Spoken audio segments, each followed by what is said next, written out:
दोस्तों, हाल ही में आई उल्लू वेब सीरीज चरम सुख ट्रोल हाउस की कहानी शुरू होती है एक युवान रोनित से, जो नौकरी की तलाश में इंटरव्यू के लिए मुंबई आया था, जो अपनी रिश्तेदार मामी के यहाँ ठहरता है। मामी की बहू रेनू ये रोनित की भाभी लगती है। भाभी को देखकर ही वो आकर्षित हो जाता है। ये है स्नेहल, जो मामी की छोटी बेटी है, जो कॉलेज से आ गई थी, और ये है उसका मामा, जो भी नौकरी से घर आ गए थे। सभी लोग रोनित से मिलकर खुश थे। स्नेहल नहाकर बाहर आती है और फिर रोनित बाथरूम में नहाने जाता है, जिसे देखकर भाभी उसे देखते ही रह जाती है। स्नेहल आकर भाभी से बताती है कि बाथरूम के अंदर हम दोनों के ब्रा और पैंटी रखे हुए हैं। भाभी कहती है हमारे गोले का उसे अंदाज हो गया होगा। रोनित भी बाथरूम में ब्रा और पैंटी से लगा था। बाद में भानु भैया भी घर आ जाते हैं। सब साथ में खाना खाते, बातें करते हैं और फिर सोने का इंतज़ाम करते हैं। मामा रोनित को बताता है कि मुंबई में छोटे घर रहते हैं, उसमें ही एडजस्ट करना पड़ता है।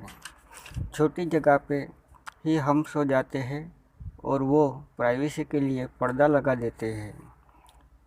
सोने के बाद भाभी और भानु भैया सेक्स में मस्त हो जाते हैं, जिसकी आवाज़ सबको सुनाई देती है। रोनित भी सुनता है और मज़े लेता है। अगले दिन भानु और मामा काम पर चले जाते हैं। स्नेहल भी कॉलेज चल जाती है। रोनित भी इंटरव्यू के लिए तैयार हो जाता है। जब भाभी उन्हें खाना देती है तो रोनित फैंटेसी में खो जाता है। जहाँ इंटरव्यू के लिए जाता है, वहाँ भी रोनित को काउंटर पर ही भाभी ही दिखाई देती है और इंटरव्यू से उन्हें बाहर कर दिया जाता है।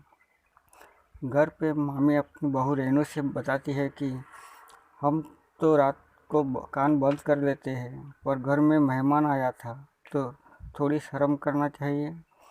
रेनू बताती है सब आपके बेटे की गलती है और रात में 3-3 बार करता है और कभी कभी मुंह में भी। मामी छी बोलती है। स्नेहल भाभी को वाइब्रेटर के बारे में बताती है और वीडियो दिखाती है और उसका उपाय वैगन बताती है। रोनित इंटरव्यू से आता है और भाभी को बताता है इंटरव्यू कल है। घर पे कोई नहीं था। रोनित भाभी का हाथ थाम कर चूम लेता है। भाभी भी मान जाती है। अब भानु घर आता है, तब रोनित बाथरूम में छुप जाता है और भानु भी रेनू के साथ शुरू हो जाता है। तभी एक आवाज़ आती है। रेनू बोलती है वही बताना चाहती थी, पर आप रुक ही नहीं रहे थे। शाम को खाने में बैंगन बना था। मामी कहती है बैंगन रेनू को पसंद नहीं है। तब स्नेहल कहती है भाभी को बैंगन के फायदे का पता चल गया है। रोनित भानु को बाहर ले जाकर उनकी ड्रिंक्स में कुछ मिला देता है। घर में आकर भानु को बाथरूम में ही सुला देता है। घर में सब सो गए होते हैं। बाद में रोनित भाभी से सेक्स करता है। अगले दिन स्नेहल रोनित को बोलती है रात को भाभी के साथ क्या किया था, और उसी के साथ ये वेब सीरीज ख़त्म हो जाती है। हाँ तो दोस्तों, वीडियो आपको पसंद आई होगी। सब्सक्राइब, लाइक और कमेंट ज़रूर करना। धन्यवाद।